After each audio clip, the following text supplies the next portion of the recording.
तशुभ मुजाफला channel पे आपका स्वागत है। आज हम आए हैं डॉक्टर गरिमा हिंद।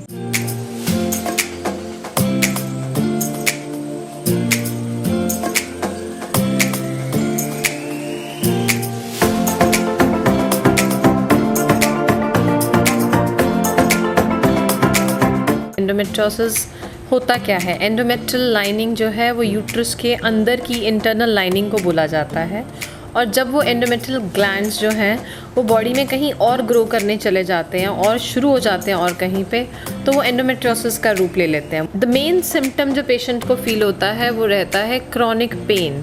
पीरियड्स में इतनी ज़्यादा पेन होने लगती है, धीरे धीरे वो पेन बढ़ते बढ़ते थ्रू आउट द पूरा मंथ भी पेन चलती रहती है। अगर एक पेशेंट यंग है, 35-40 की एज ग्रुप में है, उसको एंडोमेट्रियोसिस है, तो हम अगर उसके लिए सर्जरी प्लान कर रहे हैं, पहली चीज़ तो हम surgery mostly 90 to 95% of the times हम सिर्फ इसकी दूरबीन वाली सर्जरी ही करते हैं।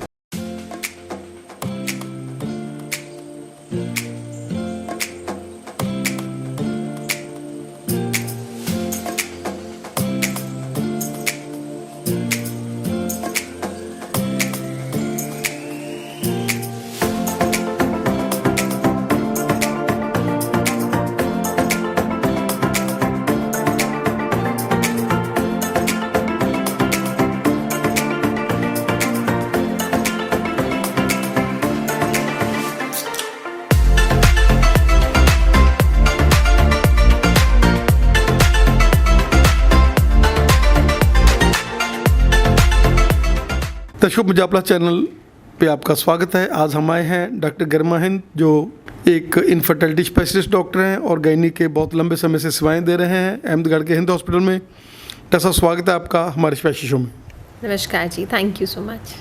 डॉक्टर साहब, क्या कहना चाहेंगे कि बहुत सारे हर्डल्स हैं जो इनफर्टिलिटी में काज को रोकते हैं, इनफर्टिलिटी को होने से रोकते हैं। क्या कहना चाहेंगे कि उनमें सबसे जो मेजर काज है वो एंडोमेट्रियोसिस भी है? क्या कहना चाहेंगे? सर, एंडोमेट्रियोसिस आजकल का काफ़ी कॉमन कॉज हमें आने को मिल गया है। इसमें बेसिकली एंडोमेट्रियोसिस होता क्या है? एंडोमेट्रियल लाइनिंग जो है वो यूट्रस के अंदर की इंटरनल लाइनिंग को बोला जाता है, और जब वो एंडोमेट्रियल ग्लैंड्स जो हैं वो बॉडी में कहीं और ग्रो करने चले जाते हैं और शुरू हो जाते हैं और कहीं पे, तो वो एंडोमेट्रियोसिस का रूप ले लेते हैं। वो यूट्रस के अंदर भी हो सकते हैं, बाकी जगह पे मायोमेट्रियम में जो यूट्रस का मास रहता है उसको हम एडिनोमायोसिस की तरह बोलते हैं, या फिर कई बार वो ओवरी में आ जाता है तो ओवेरियन एंडोमेट्रियोसिस कहलाता है। नहीं तो कई बार वो पेल्विक एंडोमेट्रियोसिस डीप टिश्यूज़ में चला जाता है, जिससे द मेन सिम्टम जो पेशेंट को फील होता है वो रहता है क्रॉनिक पेन।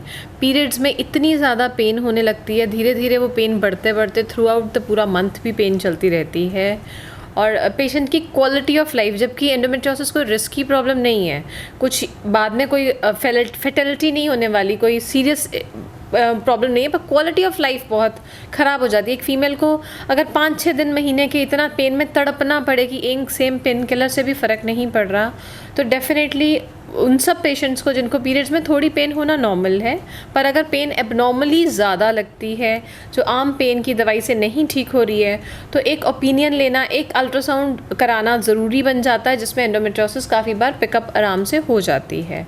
एंडोमेट्रियोसिस के ट्रीटमेंट की अगर हम बात करें तो वो हम उसको लेप्रोस्कोप मेडिसिन से कर सकते हैं, इंजेक्शंस करते हैं।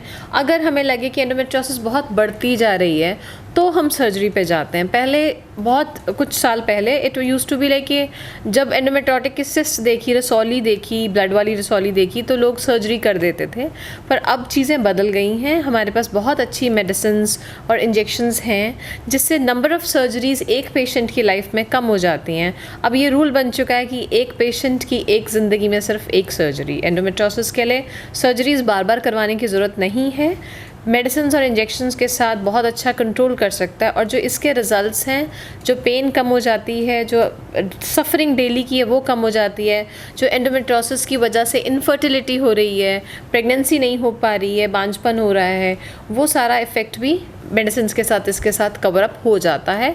लेप्रोस्कोपिकली हमारा लास्ट रिजॉर्ट है ही है, वो तो दी ट्रीटमेंट है। फिर जब हम लेप्रोस्कोपी करते हैं तो हम पेशेंट को कहते हैं कि अब 2 महीने के अंदर आप रिकवर करके साथ के साथ प्रेगनेंसी करनी है आपको, ताकि ये ऑटोमेटिकली प्रेगनेंसी में भी सबड्यू हो जाता है, कम हो जाता है। तो सब अगर हम बात करें, ये तो हो गया जो यंग पेशेंट्स हैं, जो पेशेंट्स 40-45 के हैं, उनको एंडोमेट्रोसिस की वजह से कई बार डॉक्टर्स को यूट्रस ही निकालना पड़ता है। क्या कहना चाहेंगे कि आप जिस तरह से आपका सर्जिकल हैंड है और आप लोग यूट्रस को बचा देते हैं और एंडोमेट्रोसिस को भी ख़त्म कर देते हैं? देखो, it all varies, patient to patient चीज़ें वेरी करती हैं। अगर एक पेशेंट यंग है, 35-40 की एज ग्रुप में है, उसको एंडोमेट्रोसिस है, तो हम अगर उसके लिए सर्जरी प्लान कर रहे हैं, पहली चीज़ तो हम surgery mostly 90-95% of the times हम सिर्फ इसकी दूरबीन वाली सर्जरी ही करते हैं। ओपन सर्जरीज का काम अब धीरे धीरे कम होता जा रहा है, ऑलमोस्ट ख़त्म ही होता जा रहा है। तो हम लेप्रोस्कोपिकली दूरबीन से, ताकि उसका पेशेंट का रिकवरी अच्छी रहती है, जल्दी ठीक हो जाता है, घर जल्दी चला जाता है और पेन भी कम रहती है, सर्जरी के रिलेटेड पेन भी कम रहती है, लेप्रोस्कोपिकली मैनेज करते हैं। दूसरी बात, जब हम इसको ठीक करें, सपोज आप जैसे आपने कहा एल्डरली पेशेंट है, 45-47 या 50 के आसपास पेशेंट्स हैं, उनको एंडोमेट्रोसिस है, तो उन पेशेंट्स में हम थोड़ा प्रेफर करते हैं कि अगर हम कंप्लीट रिमूवल एंडोमेट्रोसिस का करना है, जहाँ पे यूट्रस बच सकता है, कि यूट्रस के अंदर इन्वॉल्वमेंट नहीं है, सिर्फ एक ओवरी से लिमिटेड है या ट्यूब्स में है या पेल्विस में बाकी जगह फैली हुई है। Rectal endometriosis is also very common, खास करके पेशेंट्स को स्टूल पास करने के टाइम पे बहुत पेन फील होती है। उन चीज़ों को हम जितना रिमूव कर सकते हैं हम वो करते हैं, उसमें सैल्वेज सर्जरी करते हैं कि यूट्रस को बचा लिया, बाकी हम निकाल दिया, बाकी एंडोमेट्रोसिस टिश्यू सारा रिमूव कर दिया, बाद में उसको मेडिसिन पे डाल के वो जो टिश्यू बच जाता है उसको भी हम शांत कर देते हैं। बेसिकली पीरियड्स बंद करना इसका अपना ट्रीटमेंट होता है। कई पेशेंट्स में हमें यूट्रस रिमूव करना पड़ता है जब हमें लगता है कि सब कुछ अंदर एक फ्रोजन पेल्विस जैसा हो जाता है एंडोमेट्रोसिस में कई बारी, तो उन पेशेंट्स में कई बारी हमें uterus removal is also part of the surgery sometime. दर्शकों, हम बने हुए हैं गुरमहंत जी के साथ, जिनके पास हर तरह का प्रोसीजर है। अगर आप एंडोमेट्रोसिस से ग्रस्त हैं, आपको प्रॉब्लम है, तो आप एक बार विज़िट करें हॉस्पिटल में, डॉक्टर साहब से मिलें और रिजल्ट्स देखें इनके, क्योंकि सैकड़ों की गिनती में एंडोमेट्रोसिस वाले पेशेंट्स को ये ज़िंदगी दे चुके हैं। और मॉडर्न ओटी है और मॉडर्न हर तरह की जो नई से नई मशीनरी है वो इस हॉस्पिटल में इंस्टॉल है। डॉक्टर साहब, आपका हमें समय देने के लिए बहुत बहुत धन्यवाद। Thank you sir, thank you.